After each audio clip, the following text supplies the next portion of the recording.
Chers amis, nous avons dimanche dernier commencé une enquête biblique sur la sagesse. Qui est-elle? Que dit-elle? Donne-t-elle des clés pour mener une vie bonne? Lesquelles?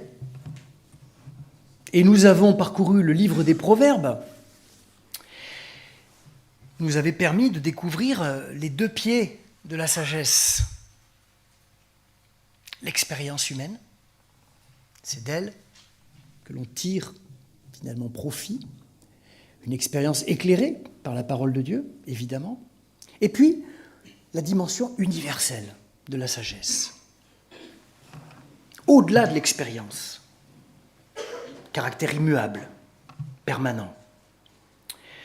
Nous avions vu aussi que la sagesse, libre, créative, pouvait aussi perdre son génie et se rigidifier en dogme, évidemment par le fait de notre lecture, pas en elle-même. Et nous avions trouvé un exemple de ce rétrécissement de la sagesse avec le proverbe 13-21. Vous vous souvenez? Le malheur poursuit les pécheurs, le bonheur récompense les justes. Et nous savons bien que ce n'est pas toujours le cas. Il y a des justes très éprouvés, très malheureux, et des pécheurs notoires, très heureux. Cette sagesse, on va l'appeler dogmatique, rétrécie, et qui se présente en plus comme une évidence indiscutable.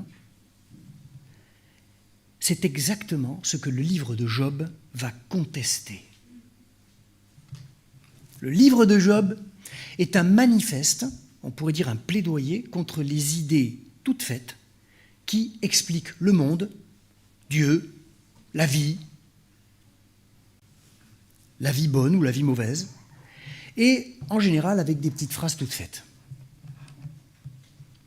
Le livre de Job se tient du côté de la sagesse universelle, d'abord parce que Job n'est pas un Israélite, c'est sans doute un Arabe, et le langage du livre de Job emprunte beaucoup à la culture globale du croissant fertile, la Mésopotamie. C'est un livre de sagesse, mais qui fonctionne exactement à l'inverse du livre des Proverbes. Il n'égrène pas des conseils avisés pour avoir une vie bonne. Le livre de Job, il conteste, il dément, il se révolte contre les sagesses préfabriquées. Le livre de Job vient mettre en crise la sagesse. Alors si ça vous dit, j'espère quand même, on peut faire un pas de plus à la recherche de la sagesse en parcourant ce livre de Job. On ne va pas le lire en entier parce qu'il y a quand même beaucoup de chapitres, mais on va faire des petits spots comme ça. Il y avait, chapitre 1, verset 1, il y avait, ou on peut traduire aussi, il était une fois. Alors ça nous rappelle un peu les contes. Hein. Il était une fois. Alors, dans un premier temps, ça se passe sur la terre. Hein. On montera au ciel tout à l'heure.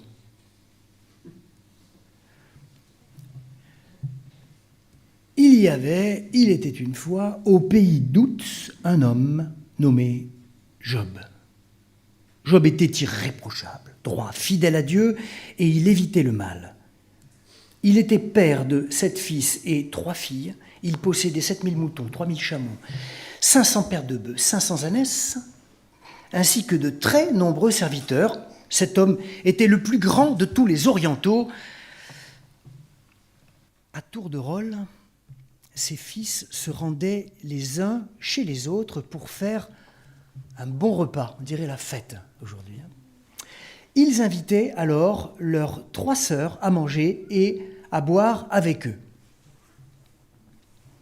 Donc, Job est un homme très riche, richissime, un homme comblé, père d'une famille étonnamment unie. Il est sage, il respecte Dieu. Et quand ses enfants ont un peu trop abusé des biens de ce monde, je cite, Job, on peut passer, je peux commander s'il vous plaît la diapo, ouais, merci. Toc. Ah, non, là c'est vous qui l'avez. Job faisait venir ses enfants, merci, pour les purifier. Il offrait des sacrifices pour chacun d'eux, de peur que ses fils aient insulté Dieu dans leur cœur. C'est la traduction de la parole de vie. C'est très accessible comme traduction. Job, c'est le modèle paternel, c'est même la caricature de l'homme béni. Il est l'incarnation même de Proverbe 13, 21, la deuxième partie, le bonheur récompense le juste. Et l'histoire continue. Merci. Un jour, que ses fils... Excusez. Un jour que ses fils... C'est en train de partir un petit peu en Larsen. Un jour que ses fils et les filles de Job mangeaient et buvaient du vin chez leur frère aîné, un messager arriva chez Job et lui dit « Les bœufs étaient en train de labourer et les ânesses se trouvaient au pré, non loin de là, quand des Sabéens sont tombés sur eux et ils les ont enlevés. Ils ont tué tes serviteurs. » Un peu plus loin, un autre messager arrive. « La foudre est tombée du ciel sur les troupeaux de moutons et sur tes serviteurs, elle a tout consumé. » Et alors, un quatrième message arriva, enfin, et il lui apprend que tous ses fils et ses filles sont morts dans une tempête, la maison s'est écroulée sur eux. Et voilà comment l'homme juste, comblé, béni, devient en quelques heures la caricature de l'homme frappé par le malheur, de l'homme maudit. Il perd biens et enfants.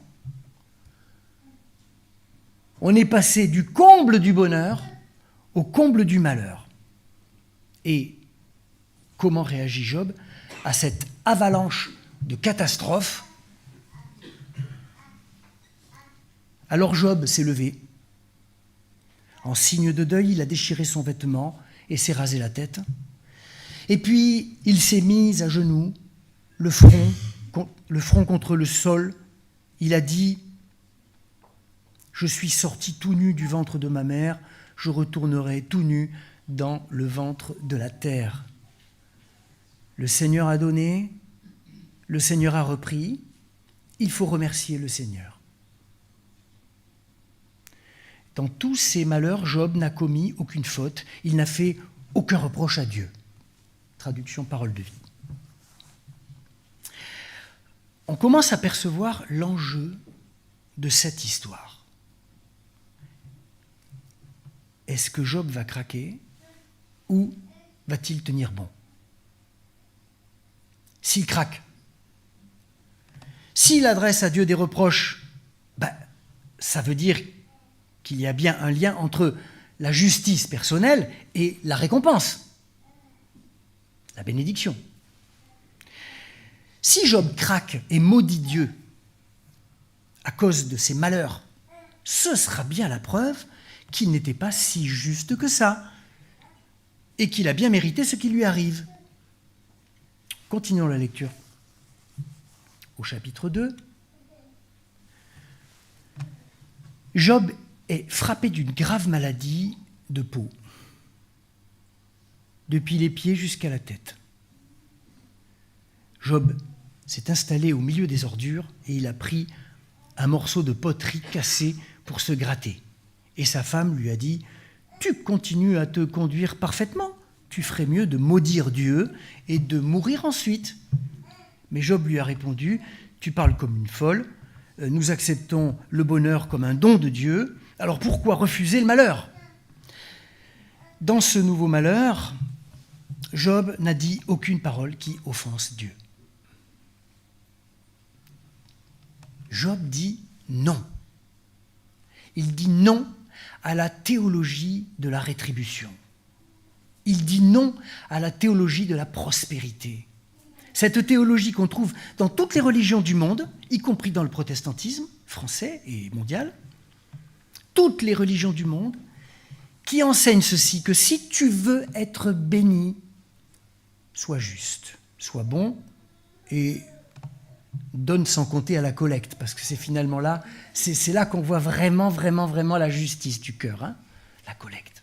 Il faudra compter ce qu'il y a là-dedans aujourd'hui. On aurait dû la faire après. C'est ça, il faut repasser. Et pour Job, non, le bonheur, c'est un pur don de Dieu, inexplicable. Un peu comme Jésus dira, la pluie qui tombe sur le champ du juste et de l'injuste. Autant dire que le livre de Job met en procès la sagesse traditionnelle. Maintenant, la question que je repousse depuis tout à l'heure, à laquelle vous ne cessez de penser, doit être posée, mais pourquoi arrivent-ils ces malheurs à Job ? Eh bien, nous allons changer d'étage. Changer de lieu, on va monter au ciel où se joue un acte important de la pièce. Mais d'abord, je vous propose une petite pause musicale.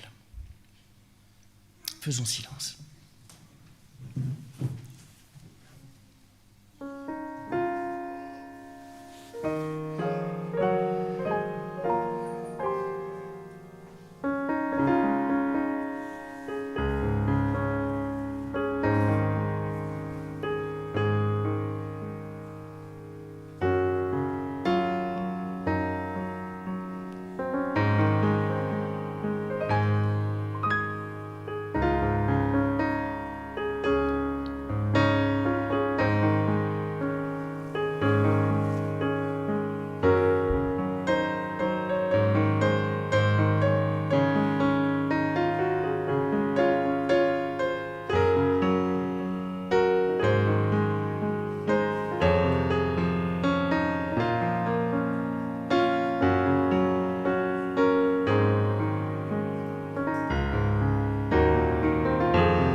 Pourquoi tous ces malheurs ont-ils frappé Job ? Ce premier chapitre du livre de Job se présente un peu comme une sorte de pièce de théâtre avec deux étages. Un étage en bas sur la terre et un en haut dans le ciel. Alors maintenant, passons à l'étage céleste.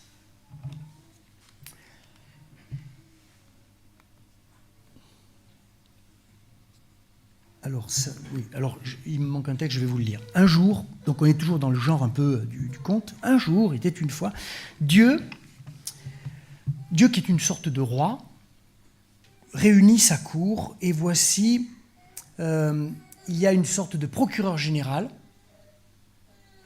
qui prend la parole à charge pour accuser. Et Dieu, que j'imagine, bon là c'est moi, en train de se lisser sa barbe blanche, d'un air entendu, l'interroge, le procureur. Verset 8.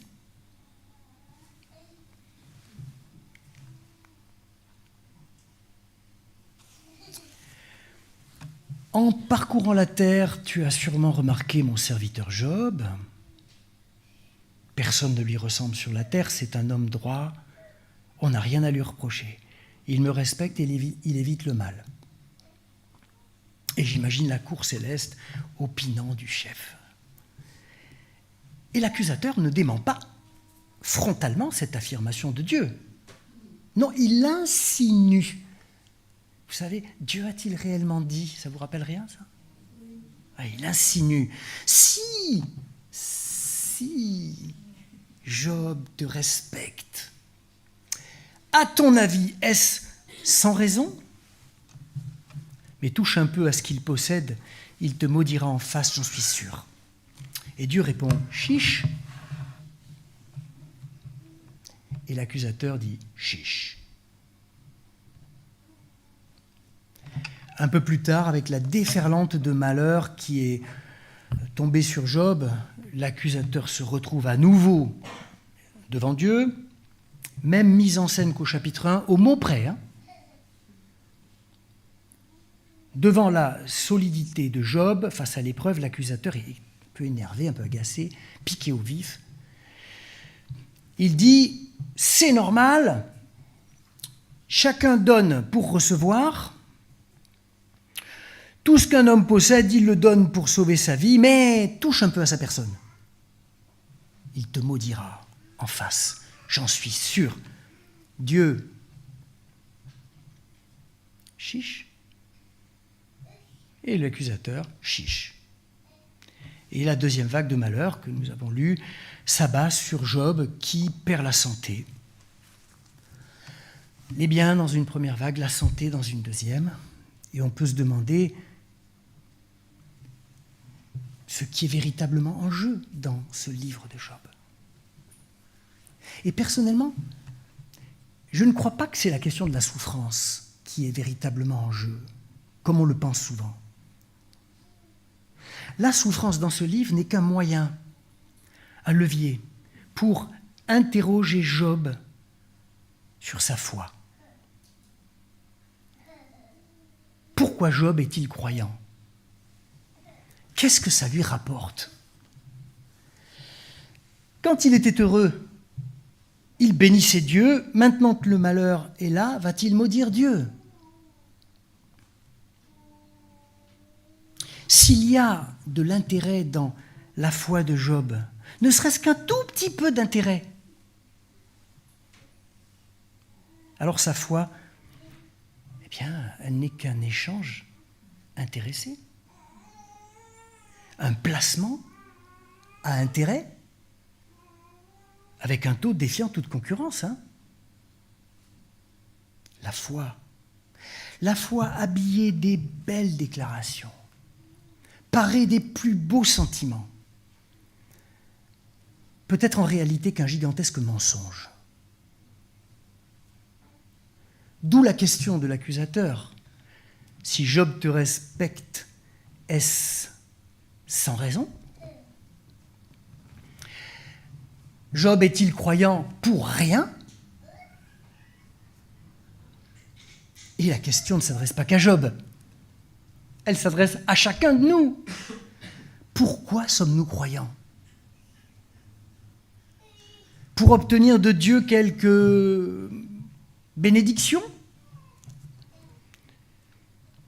Pour combler un vide existentiel insupportable? par fidélité à la religion familiale, mais que sais-je? Le message du livre de Job est résolument iconoclaste, irrévérencieux, irreligieux.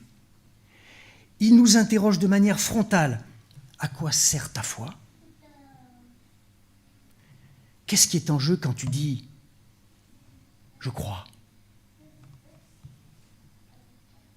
Alors, il y a deux manières de répondre à cette question.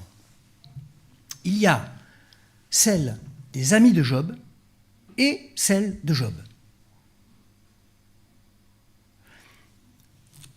Les amis de Job, on rêve d'avoir des amis comme ça. Ils apprennent le malheur de leur ami et ils décident d'aller le consoler. Ils font un long voyage. Ils sont sincèrement bouleversés. Pendant une semaine, avec beaucoup de respect et d'empathie, ils ne pipent pas mot. Ils sont à ses côtés, silencieux. Ils évitent, vous savez, ce genre de petites phrases-là, complètement ridicules, quand on ne sait pas quoi dire, surtout aux enterrements. « Ah, il est bien là où il est maintenant !» Arrêtez, arrêtez. Le silence. Oui, le silence. Marque d'une amitié profonde. Les amis de Job sont exemplaires. Et leurs paroles n'ont qu'un but, chercher du sens à ce qui arrive. Et ils se mettent à parler. Au bout d'une semaine, Job, un malheur n'arrive jamais par hasard. Si tu souffres, cher ami, c'est bien parce que tu as fait quelque chose. Et d'ailleurs, le livre des Proverbes est formel. Pas de fumée sans feu, pas de malheur sans péché. Et Job résiste. Ce qui m'arrive n'a aucun sens. Et au chapitre 13, il dira même à Dieu, dans une prière désespérée, il dira, tu me caches ton visage, tu me prends pour ton ennemi. Il dira que Dieu est devenu son ennemi. Et là, alors là, les amis se déchaînent. Tes paroles sont accablantes, tu blasphèmes. Ton cœur cache des choses que Dieu voit et qu'il te fait payer maintenant. Oui, les amis de Job sont des amis exemplaires, des croyants exemplaires. Ils sont sans doute les champions de la religion. Ils sont les tenants d'un système cohérent qui a réponse à tout. Mais sans s'en rendre compte, ils sont devenus les amis de l'accusateur. En hébreu, on dit le Satan à la place, c'est traduction. Ils sont devenus des témoins à charge contre leur ami. Ils sont du côté du bon sens, de la raison. Il y a une explication à la souffrance. Le malheur n'arrive jamais pour rien, Dieu le sait. Le livre de Job nous met en garde contre la religion qui devient idolâtre. Quand elle prétend tout savoir, quand elle prétend tout maîtriser, quand elle n'est plus que réponse, certitude. Elle prétend rendre tout l'honneur à Dieu, mais en réalité, elle asservit Dieu à sa cause. On pense rendre un culte fidèle à Dieu, mais on l'utilise au service de nos demandes, de nos convictions, de nos décisions et même, des fois, de notre manière de lire la Bible. Bien sûr. Et Job se révolte. Il se dresse contre cette instrumentalisation de Dieu au service de nos besoins. Job se révolte contre ce discours de la maîtrise et il hurle l'unique vérité que son cœur tient, l'unique vérité. Je ne comprends rien à ce qui m'arrive. Il n'y a aucun sens à mes malheurs. Finalement, Job préfère envoyer tout balader plutôt que de se soumettre aux explications faciles, hypocrites et mensongères. Il préfère envoyer tout balader, ses amis et Dieu lui-même. Il ne nie jamais son existence, mais il n'accepte pas son silence, son absence.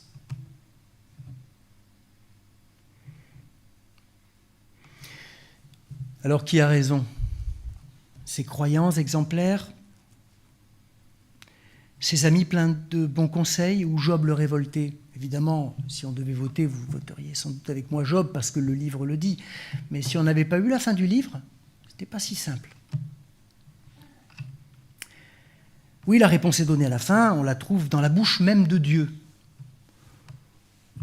qui s'adresse à l'un des amis de Job, au verset 7 du chapitre 42.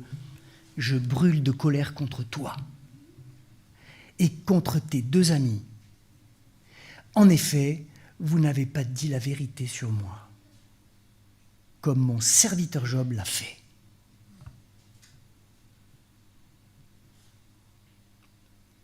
Ce ne sont pas les amis qui ont dit vrai, c'est Job. Job le révolté, Job l'insatisfait. C'est lui qui a dit vrai. C'est lui le serviteur de Dieu. Il est salué par Dieu dans son refus de croire en un Dieu qui rétribue, qui punit ou qui bénit en fonction des péchés, des bonnes actions, un Dieu rémunérateur. C'est une idole. Job le sait. Job est même le pourfendeur des représentations idolâtres de Dieu.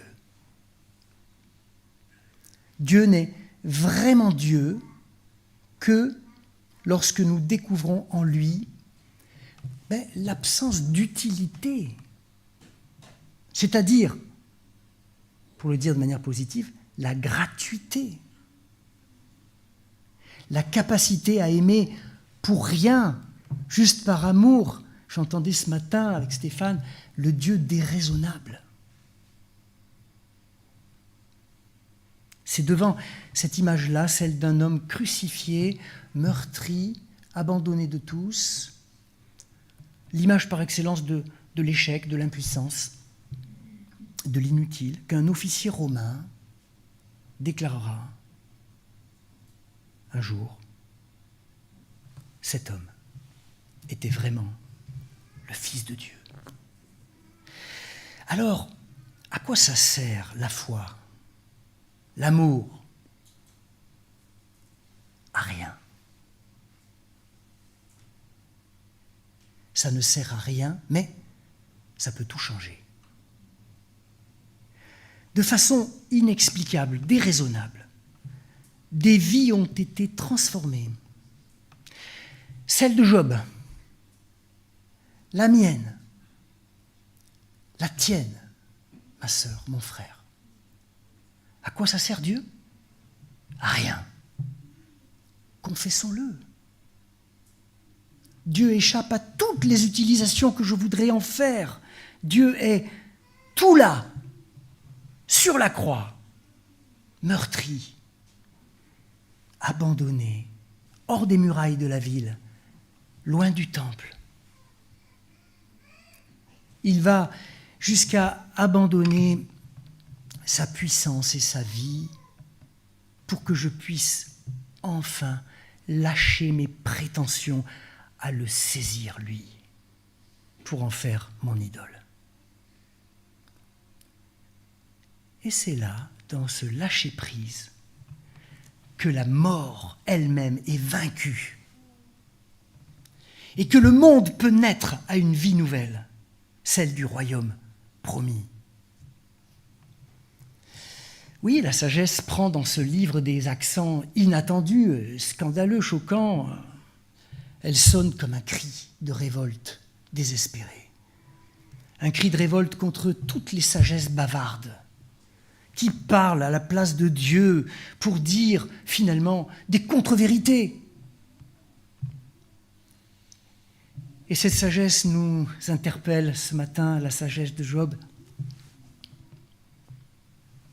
Et elle nous pose cette question. As-tu de bonnes raisons de croire en Dieu? Ou est-ce vraiment pour rien que tu aimes Dieu, que tu crois en Jésus? Mais sache que lui, il t'aime pour rien. Juste par amour, juste parce que c'est toi. Et ça, c'est l'effet de la grâce. C'est pas si facile à accepter d'être aimé pour rien et d'aimer pour rien.